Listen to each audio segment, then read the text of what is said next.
ये कहानी एक ऐसी फर्जी टीचर के बारे में है जो अपने ही एक स्टूडेंट के प्यार में पागल हो जाती है और उसको पाने के लिए वो बेशर्मी की किस हद तक जाती है, आज की कहानी में हम जानने वाले हैं। तो कहानी की शुरुआत में हमें जेसन नाम के एक जवान लड़के को दिखाया जाता है जो एक स्टूडेंट होने के साथ साथ एक सोशल मीडिया पर्सनैलिटी भी है और फेसबुक पर उसके कई सारे फॉलोअर्स भी हैं क्योंकि सिंगिंग जेसन के पैशन होता है। इसके बाद हमें एक कैथलिक स्कूल को दिखाया जाता है जहां जेसन के पेरेंट्स समर वेकेशन के बाद जेसन और उसकी बहन जोई को स्कूल छोड़ने के लिए आए हैं।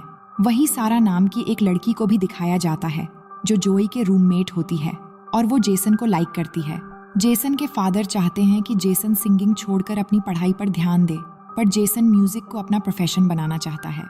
वहीं सिस्टर रेबिका को दिखाया जाता है जो जेसन और जोई की टीचर है और वो जेसन के पेरेंट्स से ये प्रॉमिस करती है कि वो जेसन और जोई का ख्याल रखेंगी। इसके बाद सिस्टर रेबिका स्कूल की नई टीचर सिस्टर सोफिया से मिलती है जिसका आज स्कूल में पहला दिन है। वो सोफिया को इस स्कूल के नियम कानून बताते हुए ये कहती है कि यहाँ टीचर्स के लिए प्रोटोकॉल है कि वो स्कूल में बिना मेकअप के आए, जिसके बाद सिस्टर सोफिया अपनी लिपस्टिक मिटाने लगती है। इसके बाद सिस्टर रेबिका सोफिया को पूरा स्कूल दिखाने लगती है तो वहीं पर इन्हें जेसन मिलता है। तो सिस्टर रेबिका उससे उसकी नई टीचर सिस्टर सोफिया से मिलवाती है, लेकिन सोफिया ये देखती है कि आज जेसन थोड़ा अपसेट है, जिस पर सिस्टर रेबिका उसे बताती है कि जेसन ने नशे के हालत में अपने फादर की कार का एक्सीडेंट कर दिया था। तब से जेसन के डैड उससे नाराज रहते हैं और जेसन स्टूडेंट होने के साथ साथ एक सोशल मीडिया पर्सनैलिटी भी है। अब इसके बाद जैसे ही सोफिया अपने कमरे में आती है तो वो अपने लैपटॉप में जेसन को देखकर उसकी तरफ अट्रैक्ट होने लगती है और जेसन को लैपटॉप पर ही किस करती है, जिससे ये पता चलता है कि सोफिया जेसन को पहले से जानती है। अब अगले दिन वो अपनी पहली क्लास अटेंड करने जाती है और सभी स्टूडेंट को अपना इंट्रो देती है, लेकिन उसी दौरान जेसन और सारा को बात करते हुए देखकर सारा को आगे बिठा देती है, जिस पर सारा को बहुत गुस्सा आता है। लेकिन ये देखकर जेसन की बहन जोई को थोड़ा अजीब लगता है क्योंकि कैथलिक स्कूल में टीचर्स इस तरह का रूड बिहेव नहीं करते हैं। अब जैसे ही सोफिया बुक ओपन करती हैं तो जोई कहती हैं कि क्लास शुरू होने से पहले सभी प्रेयर करते हैं, जिसके बाद सोफिया खुद प्रेयर करने के बजाय वो जोई को प्रेयर करने के लिए कहती हैं, जिसके बाद जोई प्रेयर करती हैं और उसके साथ सारे स्टूडेंट्स भी प्रेयर करने लगते हैं। तभी जोई देखती है कि सोफिया प्रेयर नहीं कर रही और वो ये बात अपने भाई जेसन को बताती है। तभी जेसन को उस समय सारा का मैसेज आता है, इसलिए वो जोई की बात पर इतना ध्यान नहीं देता। अब स्कूल के बाद सोफिया जेसन से मिलकर पूछती है कि क्या सारा तुम्हारी गर्लफ्रेंड है? तो जेसन कहता है कि मेरी कोई गर्लफ्रेंड नहीं है। ये सुनकर सोफिया बहुत खुश होती है, पर अगली सुबह वो जेसन और सारा को किस करते हुए देख लेती है और जेसन को क्लास में भेजकर सारा को डांटने लगती है, जिस पर सारा कहती हैं कि तुम मुझे नहीं जानती, मैं उस आदमी की बेटी हूँ जो इस स्कूल को फंड्स दिया करते हैं। लेकिन सोफिया को इस बात से कोई फर्क नहीं पड़ता और वो उसे जेसन से दूर रहने के लिए कहती है। अब क्लास के बाद सोफिया जेसन को रुकने के लिए कहती है और उसे कहती है कि तुमने तो कहा कि तुम्हारी कोई गर्लफ्रेंड नहीं है, फिर तुम सारा के साथ क्या कर रहे थे? जिस पर जेसन के पास इस बात का कोई जवाब नहीं होता, जिसके बाद सोफिया कहती है कि तुम एक बार मेरे चैम्बर में आकर मिलना। अब थोड़ी देर बाद जब जेसन सोफिया से मिलने के लिए जाता है तो वो देखता है कि सोफिया अपनी बॉडी को मॉइस्चराइज कर रही होती है। असल में सोफिया ने जानबूझकर अपने कमरे का दरवाजा खुला रखा था ताकि जेसन उसे ऐसी हालत में देखकर उसकी तरफ अट्रैक्ट हो जाए। अब अगली सुबह सोफिया जेसन से पूछती है कि वो उससे मिलने क्यों नहीं आया, जिस पर जेसन कहता है कि वो भूल गया था।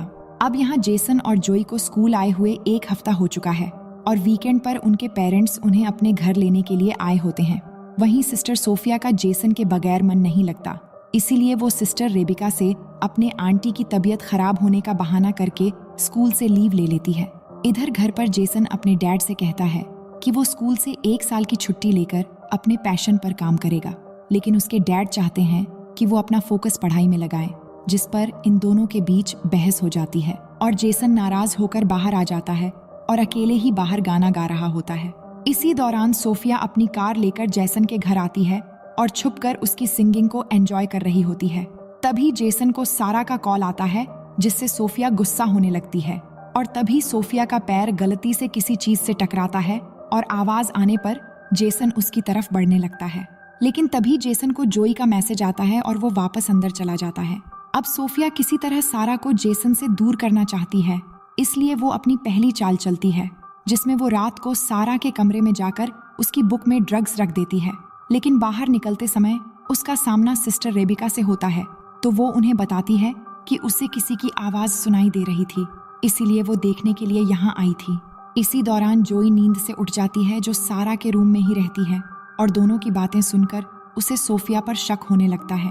अब अगली सुबह क्लास में सोफिया सारे स्टूडेंट्स को वही पेज ओपन करने के लिए कहती है जिस पर उसने सारा की बुक के उसी पेज में ड्रग्स रखा था। जिसके बाद वो सारा को ड्रग्स के साथ पकड़ लेती है और उसे कहती है कि तुम्हें इसके लिए बहुत बड़ी सजा मिलेगी। जिसके बाद इस बात की खबर पूरी स्कूल में फैल जाती है, जिसे सारा को स्कूल से सस्पेंड कर दिया जाता है। इसके बाद सोफिया सिस्टर रेबिका से कहती है कि आपको इस स्कूल की रेपुटेशन बचाई रखनी है तो आपको बॉयज़ के कमरों की भी तलाशी लेनी चाहिए। जिस पर सिस्टर रेबिका जेसन और उसके दोस्तों के कमरों की तलाशी लेते हैं और उन्हें जेसन के बेड से शराब की बोतल मिलती है। दरअसल ये काम भी सोफिया ने ही किया होता है, लेकिन जेसन टीचर्स को कहता है कि मुझे नहीं पता कि ये बोतल कहाँ से आई और किसने रखी है। अगर आपने मुझे सस्पेंड कर दिया तो उस काम के लिए मेरी लाइफ बर्बाद हो जाएगी, जो काम मैंने असल में किया ही नहीं। और अगर मेरे डैड को ये बात मालूम हुई तो इस बार वो मेरी जान ले लेंगे। ये सुनकर सोफिया उन्हें एक सुझाव देती है, जिसमें जेसन की सजा ये होगी कि वो 1 हफ्ते तक स्कूल के वो सारे काम करेगा जो अक्सर यहाँ की सिस्टर्स किया करती है, और जेसन भी इसके लिए मान जाता है। अब इसके बाद हमें पास्ट का एक सीन दिखाया जाता है कि किस तरह सोफिया ने सोशल मीडिया पर जेसन को देखा और वो उसके सॉन्ग्स और उसके आवाज की फैन हो गई, और वो जेसन से मिलने के लिए सोफिया नाम की एक सिस्टर जो उसी स्कूल में ट्रांसफर होने वाली थी, उसका मर्डर करके उसे ठिकाने लगा दिया और उसकी जगह सारे डॉक्यूमेंट्स चेंज करके सिस्टर सोफिया बनकर स्कूल में एंटर हो गई। अब कहानी प्रेजेंट टाइम में आती है, जहां हम देख पाते हैं कि जेसन स्कूल के काम कर रहा है और पौधे लगा रहा है। इसी समय सोफिया वहां आती है और हेल्प करने की बहाने उसको उकसाने लगती है। वहीं जोई ये सब नोटिस कर रही होती है। अब अगले सीन में हम देखते हैं कि सोफिया आखिरकार सारी धार्मिक हदों को पार करते हुए रात को जेसन के कमरे में एंटर हो जाती है, और अंदर जाते ही वो मोबाइल रिकॉर्डिंग ऑन करके रख देती है और अपने गले से नेकलेस उतारती है। तभी जेसन की नींद खुल जाती है और वो देखता है कि सिस्टर सोफिया उसके सामने है और उसे अजीब लगने लगता है। लेकिन सोफिया जेसन को अपनी अदा में बहकाने की कोशिश करती है और पास आकर जेसन को किस करने लगती है। लेकिन जेसन को डर लग रहा था कि ये सब पाप है और उन्हें ये सब नहीं करना चाहिए, पर सोफिया के मनाने पर वो उसकी बहकावे में आ जाता है और आखिरकार दोनों एक दूसरे के बिल्कुल करीब होकर इंटीमेट हो जाते हैं। अब अगली सीन में हम देख पाते हैं कि जेसन रिग्रेट होकर चर्च में जाता है फादर से इस बात का कन्फेस करने के लिए कि उसे एक बहुत बड़ा पाप हो गया है। अब वो जैसे ही फादर से माफी मांगने लगता है, तभी वो देखता है कि वहाँ फादर की जगह सोफिया है और वो उधर ही आकर उसके गोद में बैठकर उसे किस करने लगती है और एक बार फिर से दोनों वहाँ पर इंटीमेट होने लग जाते हैं। अब इस इंसिडेंट के हुए 1 हफ्ता गुजर जाता है और जेसन अपने घर चला जाता है, जहाँ उसे सारा का मैसेज आता है जिसमें वो उसे रात की पार्टी के लिए इनवाइट करती है। वहीं सोफिया भी स्कूल से निकल रही होती है, पर तभी वो सिस्टर रेबिका को किसी और स्कूल के फादर से असली सोफिया के बारे में बात करते हुए सुन लेती है, जिससे उसको ये पता चलता है कि वो फादर असली सोफिया को बहुत पहले से जानते हैं। ये सुनते ही वो घबराकर कार की तरफ बढ़ने लगती है, लेकिन तभी सिस्टर रेबिका उसे देखकर कहते हैं कि तुम कहाँ जा रही हो, जिस पर सोफिया उन्हें अपनी आंटी की मेडिकल इमरजेंसी का बहाना करके वहाँ से निकल जाती है। अब उसी रात जेसन अपने डैड से कहता है कि वो सारा के घर पार्टी में इनवाइटेड है, लेकिन उसके डैड उसे जाने से मना कर देते हैं, जिससे इन दोनों के बीच हमेशा की तरह बहस हो जाती है। जिसके बाद जेसन अपने डैड की परमिशन के बिना ही सारा के घर निकल जाता है और वहीं सोफिया भी उसे फॉलो करती हुई उसके पीछे चलने लगती है। अब जेसन सारा के घर जाकर काफी शराब पीता है, जिसके बाद सारा उसे एक कमरे में ले जाती है और दोनों एक दूसरे को किस करने लगते हैं। पर इसी दौरान जेसन को सोफिया के साथ किए हुए इंटीमेट सीन याद आने लगते हैं, जिसके बाद वो एक बियर बोतल लेकर वहां से निकल जाता है, लेकिन उसको पुलिस खुलेआम बियर की बोतल के साथ पकड़ लेते हैं। पर तभी वहां सोफिया आकर पुलिस को बताती है कि जेसन मेंटली काफी डिस्टर्ब है और उन्हें वो कन्विंस करती है कि वो जेसन को जाने दे, जिसके बाद सोफिया की बात मानकर पुलिस उसे जाने देती है। अब जेसन सोफिया से कहता है कि वो नशे की हालत में घर नहीं जा सकता, इसलिए सोफिया उसे होटल के एक रूम में ले जाती है। वहीं हम देखते हैं कि जेसन की माँ उसके डैड को ये समझाने लगती है कि उन्हें जेसन को उसके पैशन के लिए 1 साल का समय देना चाहिए, जिस पर जेसन के डैड मान जाते हैं और उसे घर वापस लाने के लिए जाते हैं। वहीं इधर जेसन को रूम में लेकर आने के बाद सोफिया अपने कपड़े उतारने लगती है ताकि दोनों फिर से इंटीमेट हो सके। पर जेसन को शक होने लगता है कि वो हर जगह उसे फॉलो कर रही है और वो कहता है कि हम दोनों ने आज तक जो भी किया वो वाकई में एक बहुत बड़ा पाप है और मैं इस रिग्रेट से बाहर नहीं निकल पा रहा हूँ और अब आगे से हम दोनों ये सब कभी नहीं करेंगे।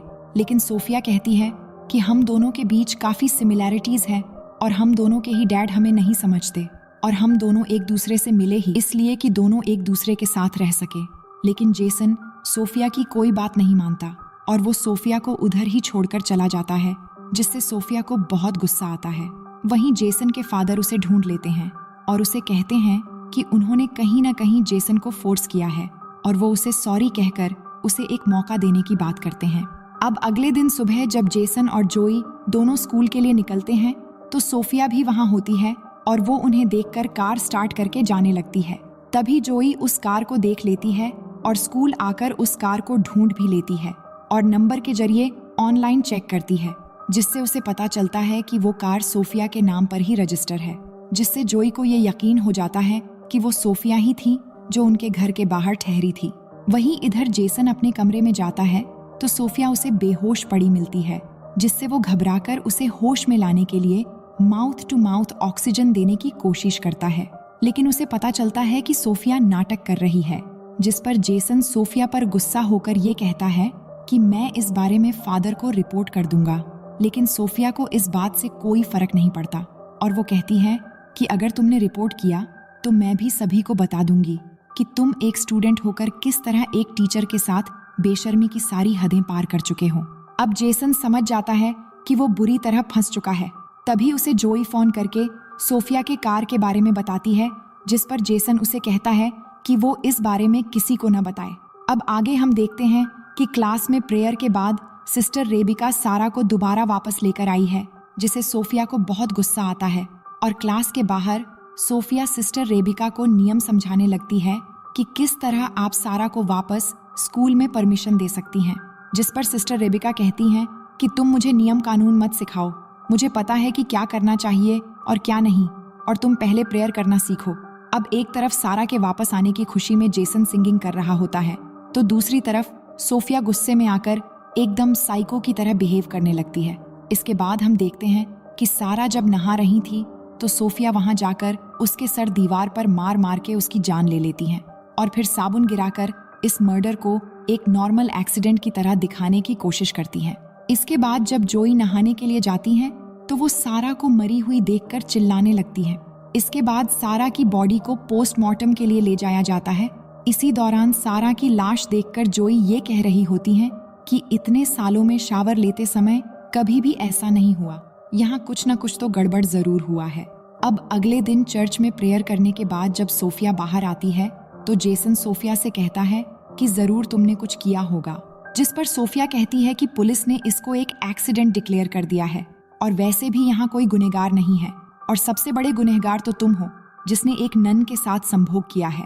ये कहकर वो उसे वो MMS दिखाने लगती है जो उसने इंटीमेट होने के दौरान छुपाकर रिकॉर्ड किया था और वो कहती है कि अगर तुमने सारा के बारे में कुछ भी अपनी जबान से निकाला तो मैं ये MMS सोशल मीडिया पर वायरल कर दूंगी। अब अगले दिन सुबह जब सोफिया जेसन और जोई को घर जाते हुए देखती है तो इस बार वो सिस्टर रेबिका से अपने आंटी के डेथ का बहाना बनाकर वहां से निकल जाती है और उसी रात जेसन और उसकी फैमिली डिनर के लिए बाहर एक रेस्टोरेंट में जाते हैं, पर वहां वो देखते हैं कि सिस्टर सोफिया भी यहाँ आई हुई है। इसके बाद सोफिया जेसन के पेरेंट्स को अपना इंट्रो देती है, जिस पर उसके डैड उसे अपने साथ ज्वाइन होने के लिए कहते हैं। लेकिन जेसन नहीं चाहता कि वो यहाँ बैठे, पर उसके डैड सोफिया के बैठने का इंतजाम कर देते हैं और वो उनके साथ बैठ जाती है। लेकिन जेसन अनकंफर्टेबल होने लगता है और ये सब उसकी बहन जोई नोटिस कर रही होती है। वहीं सिस्टर रेबिका सोफिया के आंटी के डेथ पर फूल भेजने के लिए उस जगह का पता लगाने की कोशिश करती है, जिससे उन्हें ये मालूम होता है कि उधर किसी की भी डेथ नहीं हुई और ना ही वो सोफिया का एड्रेस है। इधर जोई के कहने पर जेसन अपनी बहन को सब कुछ बता देता है कि किस तरह वो धीरे धीरे सोफिया के जाल में फंस गया और सोफिया ने उनके इंटीमेट होने का एक MMS भी बना लिया है, इसलिए वो कुछ भी नहीं कर सकता। जिसके बाद दोनों मिलकर एक प्लान बनाते हैं कि वो नन असली सोफिया है या नहीं, इसकी सबूत तलाश करेंगे। अब अगले दिन हम देखते हैं कि सिस्टर रेबिका को रात के कॉल पर सोफिया पर शक हो चुका था, इसलिए वो सोफिया को अपने कमरे में बुलाकर ये कहती है कि जब से तुम आई हो कुछ न कुछ गड़बड़ होता ही जा रहा है और तुम्हारे आते ही मैंने अपने बेस्ट स्टूडेंट्स को सस्पेंड भी कर दिया और अब तुम्हारी आंटी की डेथ का झूठा खबर भी पकड़ा गया है। ये कहकर वो फादर से कंप्लेंट करने जाने ही वाली होती है, तभी सोफिया एक लैंप से मारकर सिस्टर रेबिका को घायल कर देती है। वहीं हम देखते हैं कि जेसन और जोई सोफिया के कमरे में पहुंच जाते हैं उसके खिलाफ सबूत ढूंढने के लिए, जहां जाकर उन्हें असली सोफिया का लैपटॉप मिल जाता है और साथ ही उस लड़की का लैपटॉप भी मिलता है जो सोफिया बनकर यहाँ आई हुई है, जिसका असली नाम लॉरा है। और वो देखते हैं कि उसने जेसन के कई सारे पिक्चर्स सेव करके रखी हुई है। ये देखकर वो दोनों समझ जाते हैं कि लॉरा पूरा प्लान बनाकर यहाँ आई है। अब ये बात वो सिस्टर रेबिका को बताने के लिए जाते हैं, तभी उनका सामना सोफिया यानी लॉरा से होता है और वो जेसन के हाथ में अपना लैपटॉप देखकर ये समझ जाती है कि उसका राज खुल चुका है। लेकिन वो जेसन से अपने पागलपन का इजहार करते हुए ये कहती है कि तुमने जितने भी गाने गाए हैं वो सब मेरे लिए ही थे, जिससे जेसन और जोई समझ जाते हैं कि ये लड़की पूरी तरह से साइको बन चुकी है। जिसके बाद वो आगे बढ़ने लगते हैं, लेकिन तभी मौका देखकर सोफिया जोई पर लैंप से वार कर देती है, जिससे जेसन गुस्से में आकर उसका गला दबाने लगता है। तभी वो जेसन के पैरों के बीच लात मार देती है, जिससे वो दर्द से गिरकर बेहोश हो जाता है। जिसके बाद वो जोई को फिर से उसी लैंप से मारने ही वाली होती है, तभी वहां पर सिस्टर रेबिका आकर उसके हाथ से वो लैंप छीन लेती है, लेकिन वो सिस्टर रेबिका को भी मारने लगती है। तभी जेसन होश में आकर अपनी जेब से स्क्रू ड्राइवर निकालता है और सोफिया की पीठ में वार कर देता है, जिससे वहीं पर सोफिया की मौत हो जाती है। इसके बाद हमें स्कूल के ग्रेजुएशन का दिन दिखाया जाता है, जिसमें जेसन के डैड जोई को उसकी मॉम की कार और जेसन को एक नया गिटार गिफ्ट करते हैं और इसी सीन को दिखाते हुए ये शानदार कहानी यहीं पर खत्म हो जाती है। तो दोस्तों, ये कहानी आपको कैसी लगी कमेंट में जरूर लिखिएगा। मिलते हैं एक और मजेदार स्टोरी के साथ।